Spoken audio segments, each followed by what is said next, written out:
I think the new generation, to be very honest, frankly speaking, don't depend on government institutions anymore or organizations to empower them.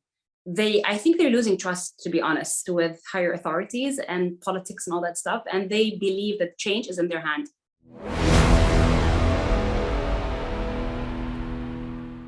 I'm very happy to be on Voices of the Future. It's such an honor to be handpicked amongst those amazing speakers out there. Thank you, Tariq, for the opportunity. Thank you for everything that you're doing to make a difference. And I appreciate it. You're hardworking, you're empowering. You try to empower everybody along your way. So I really appreciate it. I'm one of those people who had the honor to connect with you since 2016.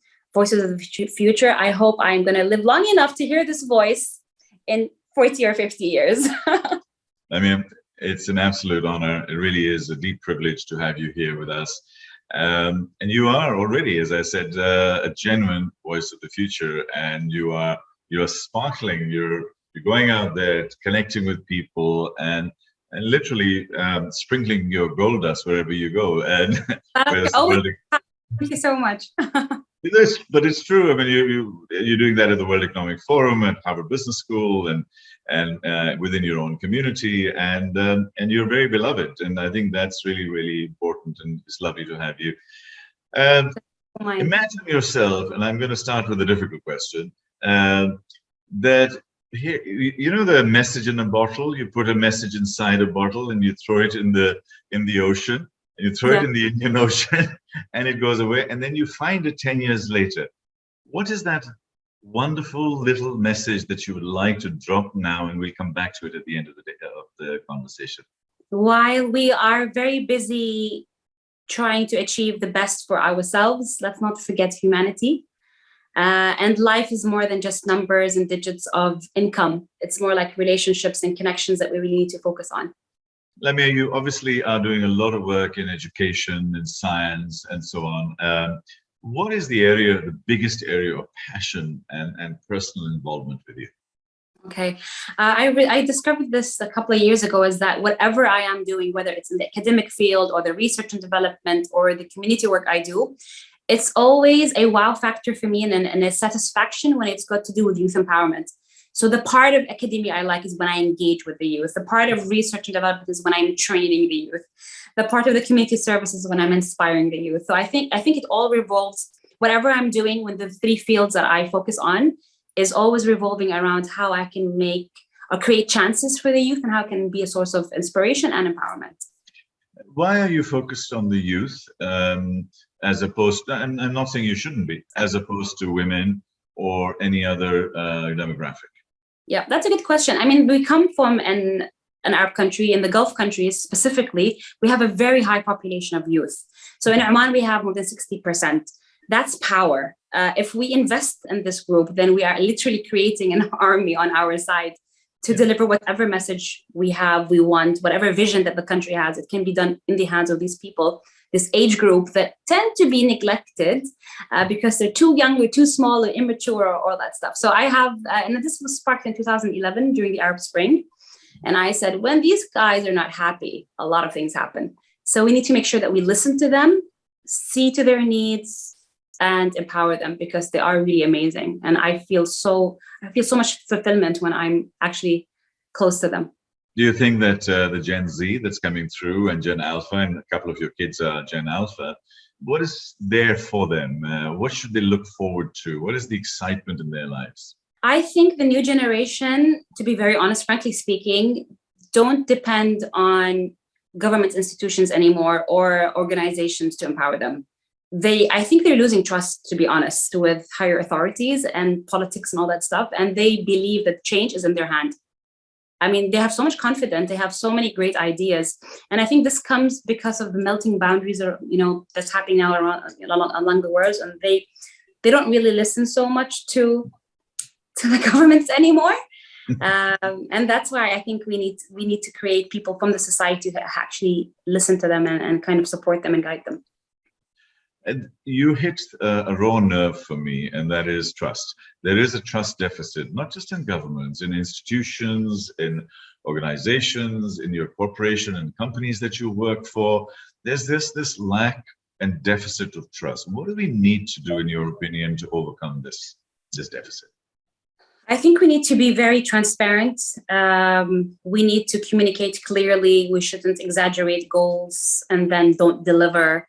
We shouldn't have high ambitions if we're not sure we're going to execute, because all these things repeatedly will just emphasize the lack of trust. So I think we need to really live up. We need to put our actions where our mouth, where our words come out from, so that over time the youth will actually see that whatever is being promised is actually being delivered, and that's how trust will come back and will be instilled back in these younger generations. The other thing, a close brother and sister to trust, is truth and ethics. Now we don't even know what truth is. So I think the whole conversation around truth, with deep fakes and other elements that are there, how do you as a teacher, how do you as a mother help people, young people, to understand that element of critical thinking, to be able to know between right and wrong, to be able to know between good and bad, to be able to look around a sphere and then be able to understand the true perspective of that? How do you teach that? I think it starts by just being aware. It starts by awareness, knowing and showing, like, see, guys, this is, I mean, I don't think it's easy to actually differentiate now, because it's so messed up. It's so mixed up that even an experienced grown adult will be like, is that because it's becoming very high tech, that it becomes very difficult to differentiate. So I think just we start with awareness, and for them to just doubt. If we just start by making them doubt everything that they see, and I do this in my assignments, by the way.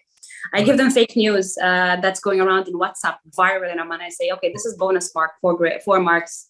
If you guys can bust this and tell me if it's true or not, then you get the bonus mark. And that starts making them doubt things and you check. Otherwise, it's a scary world. Sure. I mean, curiosity and the art of questioning is what I talk about, which you just explained. The other one is the power of listening from your ears, but listening from your heart, from your eyes, from your context, from data. I think listening has become a very, very important factor. Do you think that we are listening, not just the youth, but we are as human beings, listening enough with all the noise out there? No. It's actually, I mean, I'm honestly, I'm just speaking about myself here. I think our life is becoming too fast and furious, quote, right? Yeah. We're always very busy, juggling too many things. And I think you know that about me very well, Tara. Yeah. And I'm not talking about myself here. I see this around me. Everybody's just too busy getting things done. We need to actually schedule things in our calendar, saying alone time, thinking time, reading time. So I don't think we're actually doing enough of listening.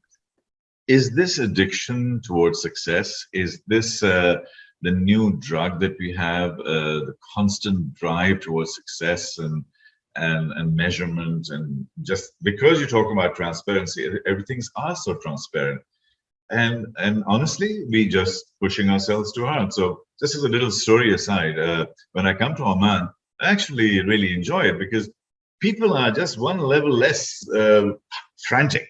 They're a little bit more chilled out. And, every now and then they just want to go for a siesta in the afternoon.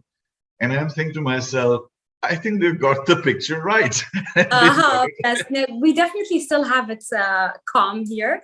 But I'm comparing Oman today as Oman years ago. So I'm comparing Oman to Oman in different time zones. But I absolutely agree. I mean, some of the questions I always get is like, if you would pick any country to live in, other than Oman, where would you pick? And I say Oman. Yes. Because of exactly that. We have so much scenery, we still have very strong family ties and visiting, so we still have that. But compared to a few years ago, it's still a lot busier today than it was before. I spoke to the Ministry of Economy a few years ago, and I said, I totally respect and understand that you're going towards technology and growth and development. I said that the true essence of Oman is in its heritage, its culture, its history. Shouldn't we be preserving that first before we go crazy after technology?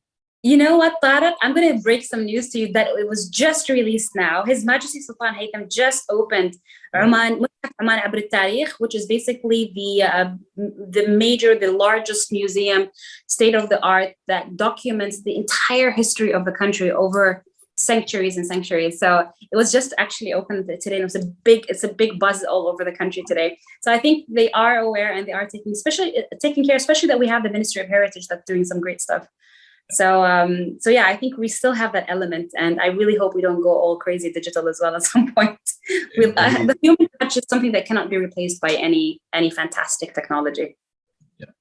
Because the future of holiday, vacation, downtime really is going to be digital downtime, because that's the toxic environment that we have. So I was speaking to Oman airports a couple of years ago, and I said, you should do a holiday where you come in and you put your cell phones and your digital stuff, and you're only allowed for 5 minutes a day just to make sure everything is cool, and literally give people a holiday. And Oman can actually deliver that.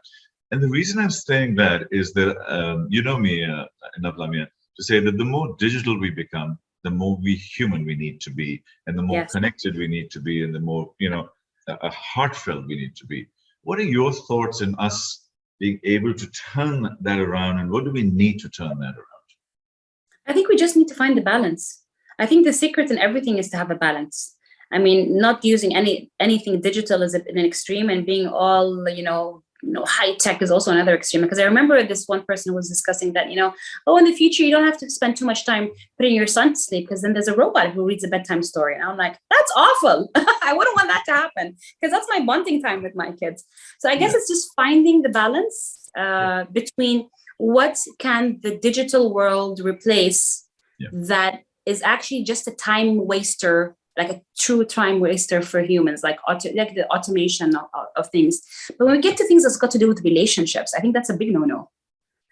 And that's just one example. I mean, and that's my personal perspective. So you talk about balance, and I'm going to challenge you right now, because I know you're Superwoman, and I know your hijab scarf is more like a cape when you're flying. So as you're flying, you're a mother, you're a board member, you're a professor, you are on 50 million boards of various activities, you do charity work, and you're a part of the social community. Now, that doesn't seem to me to be very balanced. Tell me about it. Okay. The secret is Google Calendar. So I use my the Google Calendar, which I shared with you earlier. Yeah. So I used to not put in family time and me time, because I used to take it for granted. Like, obviously, I'm going to spend time with my kids. Obviously, I'm going to take care of myself. So I have color coordination. So blue is our academic, green is research, purple is boards, pink is yellow, special events. And then I have yellow, which is Lamya time, and a different shade for the kids and family in general. And I never used to put myself or my family in the calendar, because I used to say, like, obviously, and that was a big mistake. So in order to create the balance, I even put the smallest daily 15-minute circle of what did you guys do today in my calendar. So the kids know that it's bonding time. And, the random date nights with the kids and, and all that stuff. So I think 24 hours is enough. A lot of people say 24 hours is not. I think it's plenty of time, but it's all about prioritizing, and it's all about focusing on the most important things. And I came to know at the age of 40 that relationships comes above everything, because that's what lasts. And that's what makes people remember you, pray for you, love being around you. It's not how beautiful you are, how smart you are, how much money you have. It's always about how you make them feel when you're around them. So I think once that sunk into me, I found my balance. Amazing. You sit on a lot of boards. I'll get to the commercial boards in a second, but what about the charitable work that you do? Because I know you do a lot, and you're really making a difference in people's lives. Can you share some of them with us? Okay. Normally, this was the part that I don't normally talk about, but since recently I've been speaking about it because I'm trying to encourage others. I normally do it on a personal level. Like, I do some work with organizations and associations, but I also have my family yearly charity work, which we do fundraising within the family and friends. And every year, once a year, I go to one of the refugee camps. So I've been to the Rohingyan refugees in Bangladesh. I've been to the Syrian refugees in Jordan, Syrian refugees in Turkey, actually just a couple of months ago. And the first thing when the earthquake happened, I was like, are the buildings we built still there? So it's just more like, it's not as big and beautiful as I want, but I truly believe that each person makes a difference. And it's not something that I give to them. It's something that they give to me. The amount of power and the amount of fulfillment that these people have, they're smiling like they own the world. Yeah. And every time I go there, I'm in tears because I just feel that we don't appreciate what we have. And it just makes you so human, being among them, sleeping on the same places they sleep, like using the same facilities they use. And you're like, oh my God, people live like this. And it just makes us very appreciative. So it's a small side that I also take my kids with me, by the way, on these trips. Funny you said that. I was about to sort of say that's probably the best way to teach your kids empathy and connection and an appreciation, because we as parents work really, really hard to clean the way for our kids and just for them to go straight through. Perhaps they shouldn't. My mother was always helping to clear the way from me. My father was always say, let him get hurt. Anything that doesn't kill him will make him stronger. Bravo. Yeah, yes, true. No, absolutely. I think we do a bit of both. Sometimes I get overprotective and my husband reminds me, and I'm like, no, we spoiled kids. But yeah, when they do these things, I also make sure that they share. So they go to the school assembly, talk about the experience. And I think this is the small things that they really appreciate. Even at the age of 5 and 6, they understand. They don't waste their food. They give more charity. They have their small notes that they always give around to, like workers. And so it's something that is just, it becomes organic. It becomes just so organic. And I guess that's the part that I really hope that when I retire, I have more time to do more than just 1 or 2 trips a year. So let me challenge you. I don't think you'll ever retire because the whole philosophy of retirement is over.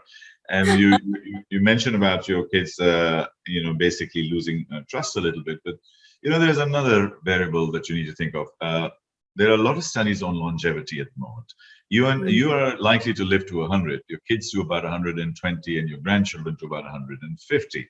So that is a hugely long time. So they need to really find their purpose and their passion. How do you help them find their purpose rather than push them into law, finance, or accounting? Yes. Well, that's a really good question. Yesterday, by the way, I gave a workshop. It was a public workshop on Ikigai, which is finding your purpose. And we've discussed this before. I thought it's my best-selling workshop, I must say. And I've done it from as young as 17-year-olds to very high authorities in the country. It works for everyone. But for the kids, I guess younger than 17, they don't really grasp the whole circles and all that stuff. But what I do is I allow them to think, try, and change and evolve as they grow. So Talal, when he started, when he was around 7, he was into like dinosaurs and geology. So I actually matched him with a professor from the university. They had their coffee on the side. I was all by myself on the other side of the coffee shop. They had a conversation. The professor gave him 2 books, and he was like, this guy knows so much at the age of 7. And then a few years later, he was like, actually, no, Mom, I want now astrology. I'm like, okay, fine, let's go to this physics department. So we did that. And then he said, actually, I want to teach biology. I'm like, let's go. You give me the lecture tomorrow. So he gave 4 lectures in the university, in Sultan Qaboos University, addressing hundreds of students.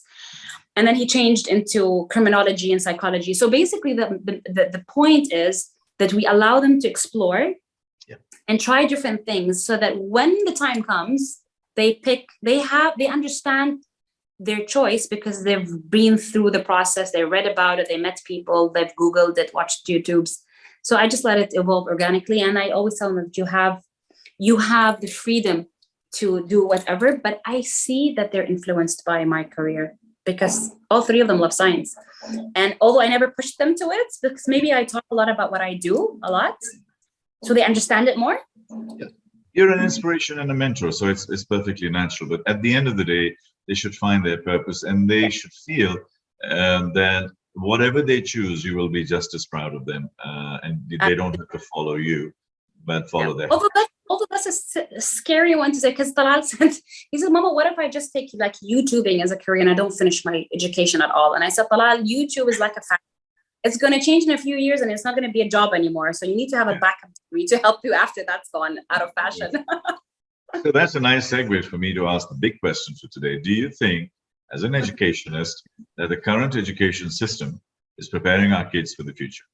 No. Okay. Was that that's very emphatic no.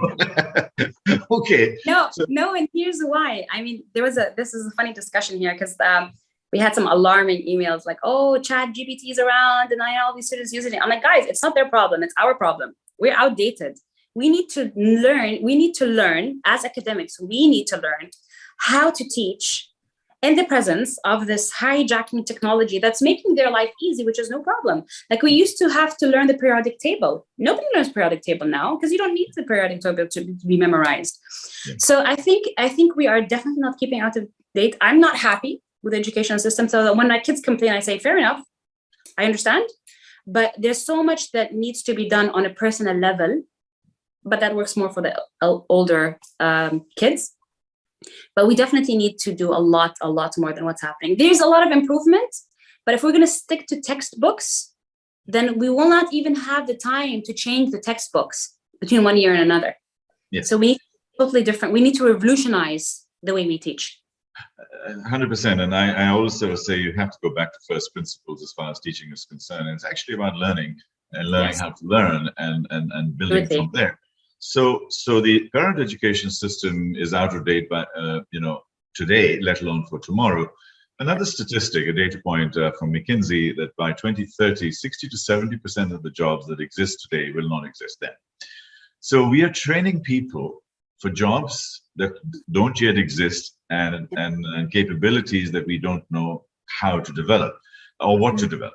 So my whole thing is that we teach different things. I mean, we teach empathy and purpose and critical thinking, judgment, ethics, values, compassion, and all of those elements within a project structure and stuff, as opposed to just getting a degree, because a degree is now getting less and less relevant. And absolutely. So how do you see us shaping our careers over the next, say, 5 to 10 years? I mean, will we have a 1-year degree program rather than 3 or 4? We don't need to. Should we have, instead of 12 years of education, should we bring it down to 8?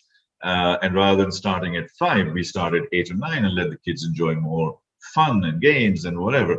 I'm just talking about something distinctly different to change the flow. Otherwise, we just go straight back into that whole process. I think that takes us back to the main question is, what is the purpose of learning? Why are we actually sending our kids to school?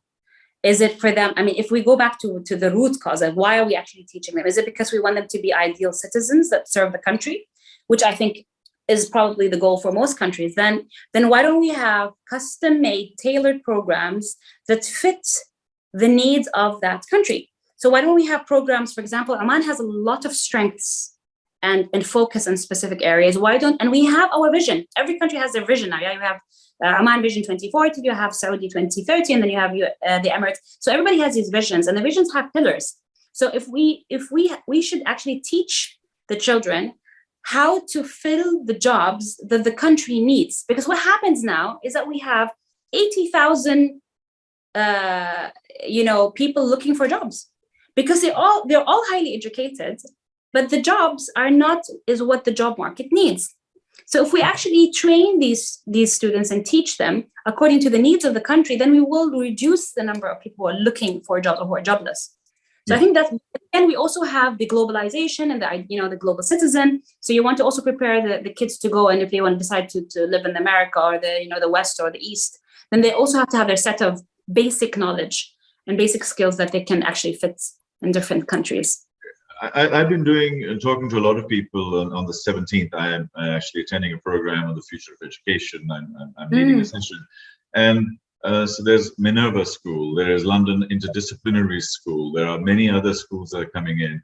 Actually, a lot of, with all the technology, we can actually micro-target the needs of an individual child. So country, down to family, down to the individual. Actually, you can come down to the individual person and shape that individual kid's future.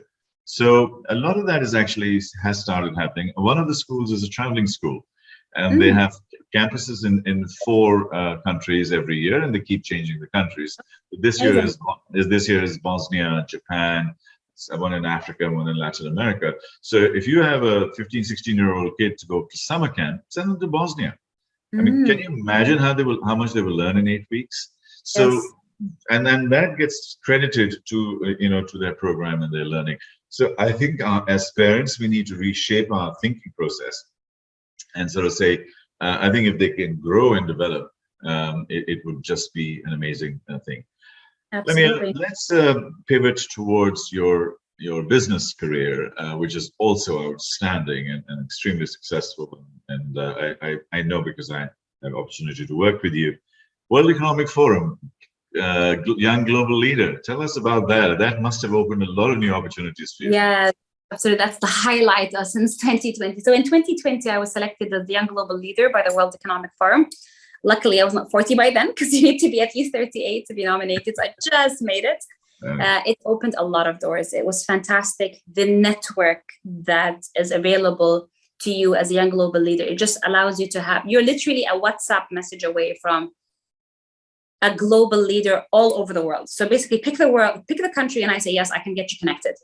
So that for me was the biggest bonus, apart from also getting us sponsored for fantastic leadership programs like the Harvard Business School or the Harvard Kennedy School program. You know, they have Cambridge, I did Stanford, there's Oxford. So they also give the opportunity to attend these amazing leadership programs as well. I was very, very privileged to be handpicked, one amongst only 25, to be part of the official YGL delegation at Davos. Attending it was already a dream come true. And then they told me that they picked me as a speaker, and I was like, oh, that's amazing. So I was telling the people in the workshop yesterday, and my dream was always to have like a big theater with 1,000 people. And then it went to, oh, I wish I can just attend Davos.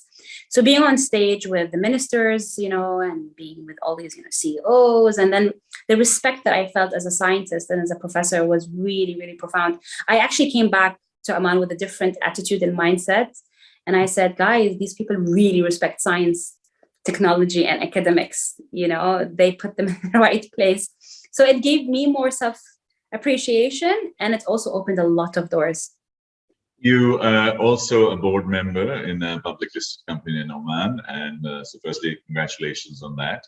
Thank you for your support. Absolutely. You did nominate me. I did, and I am so happy and grateful that you were there, and you are absolutely thriving. You're doing a wonderful job. You. As I keep hearing. One of the projects that both of us love, and we'd like to talk about them, is that we are so jointly co-leading and co-sponsoring the youth board, the Youth Shadow Advisory Board, and I created this concept and I brought it forward, and you immediately latched onto it. Absolutely. I think it will do a lot for Renaissance, but I think my personal view and the early feeling that I get is it's going to start a ripple in Oman initially and then grow from there. What are your thoughts? Yes, I think this has to be really communicated properly with the public, because I think it's novel. I think it's genius. I think it's very much needed. It's not just a fancy thing to have to say, oh, here we are, we're different. No, it's a need. It's a request. It's something that we definitely need. You know, normally in boards, you have very experienced people, very high-profile people, very much focused on the business, the numbers, the finances, the strategy. But then you have these young minds who come and ask you a challenging question, and it just shuffles the balance. It just rearranges the thoughts in your mind. You're like, how can I think about that?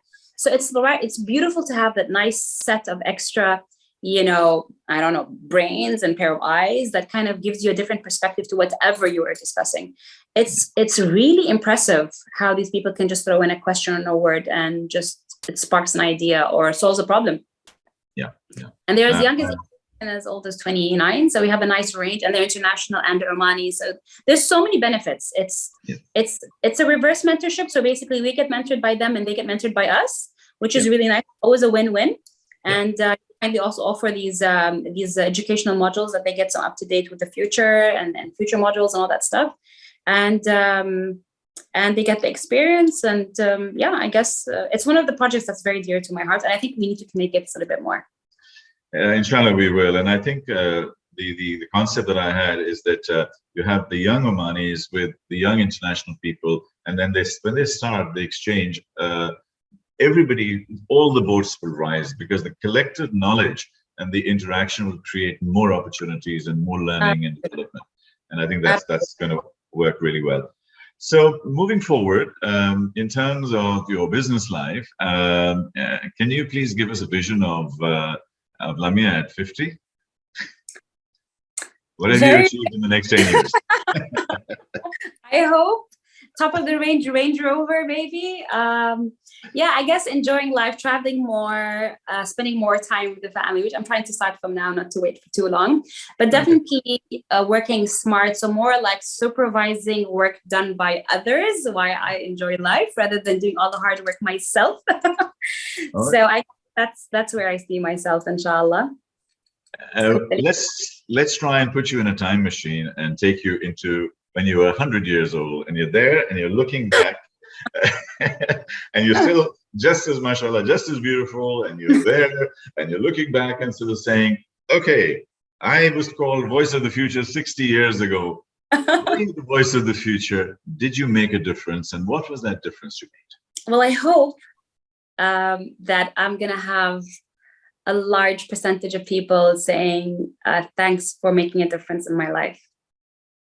That's what I really hope for. And that I am remembered until the last breath of my life. Yeah, I mean, thank you. That's wonderful. I mean, you know that my company is called MAD, one of my companies, and MAD stands for Make a Difference. So, yes, yeah, of course. That's right. so this is. That's just leaving a good memory. And I just, when I'm gone, it's like, oh, bless, she did this, she helped her there, and then it's just like all the unknown things that were not out there. The people comes out when I'm not here anymore. Yeah. I guess that's that make me happy, sleeping in the grave happily. No, you make a great. I think you create people like you create a certain memory that will basically last forever, and that's really part of the legacy that I'm hoping to build. Is that it should live beyond me. That I do mad things, making a difference, things that make a difference, but it goes beyond my life. Inshallah. Inshallah. I hope that will happen. As a final question, Lamya, to all of us, what is your one piece of advice that you want to project that voice into the future? Because this platform will go to millions of people all over the world, and we'd love to see your voice being featured there. What would that voice be? What would that message be? Make sure that when you leave a place, that you leave it in a better place than when you were in it. I guess it's to say, make sure that you leave with people feeling good, making a difference, even if it's very small.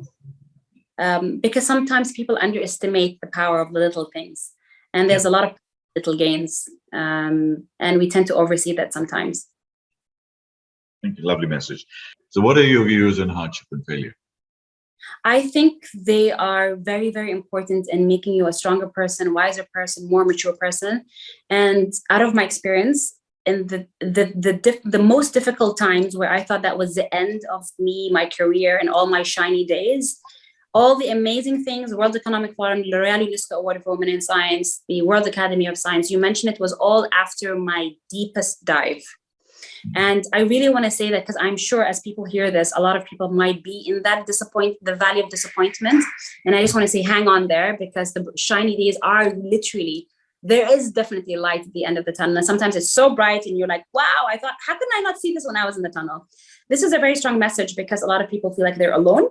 And I want to assure them that Allah subhanahu wa ta'ala puts us in places and situations that might seem difficult and dark for us, but that specific situation was there exactly to fill in your purpose.